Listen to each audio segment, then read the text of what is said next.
कराची के इलाके गडाफ सिटी में रवां साल सबसे बड़ी मुबैना डकैती हुई है। मुलजमान फैमिली को यरगमल बनाकर करोड़ों रुपए मालियत का सोना, चांदी और दीगर कीमती सामान लूट कर फरार हो गए। डकैती पर वजीर दाखिला जियाउल हसन लंजार ने नोटिस लेते हुए SSP मलीर से तफसीली रिपोर्ट तलब कर ली।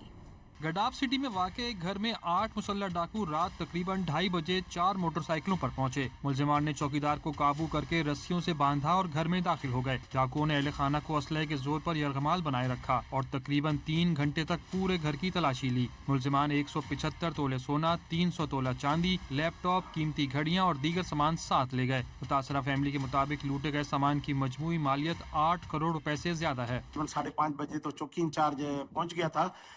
पुलिस अपनी थोड़ी सी जो उनके पास नफरी थी उनको लेकर पहुंचा था। हमारे साथ इंसाफ किया जाए और डाकुओं का मसला किया। इस तरह इतने एक्सपर्ट थे जो वो था ना जूटा सोन, वो फेंक के सोना लेके जा रहे थे, जिससे कोई उनके साथ एक्सपर्ट बंदा था। अहले खाना के मुताबिक डाकुओं ने घर के किसी फर्द का मोबाइल फोन नहीं छीना। मुलजिमान ने क्राइम सीन से अपने फिंगरप्रिंट्स भी मिटा दिए। पुलिस के मुताबिक मुलजिमान ने वारदात से पहले चौकीदार को भी यरगमाल बनाया। 6 से 8 डाकू इस घर के अंदर घुसे।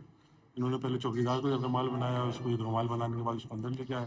फिर घर में मौजूद बच्चों को यरगमाल बना के गन पॉइंट के ऊपर पुलिस ने अपनी सारी स्टार्टिंग प्रोसेस अमल की है। उसके ऊपर पुलिस कार्रवाई हो भी थी, हमने शुरू कर दी है। इंशाअल्लाह ताला इस वारदात को मंतकी इंजाम तक पहुंचाते हुए मुलजिमान भी जल्द गिरफ्तार हो जाएंगे। पुलिस ने डकैती की इत्तला मिलने पर क्राइम सीन से शवाहिद इकट्ठे करके तहकीकात का आगाज कर दिया। मुलजिमान की गिरफ्तारी के लिए छापे मारे जा रहे हैं। कैमरामैन अली जान के साथ मोहम्मद बिलाल, डॉन न्यूज, कराची।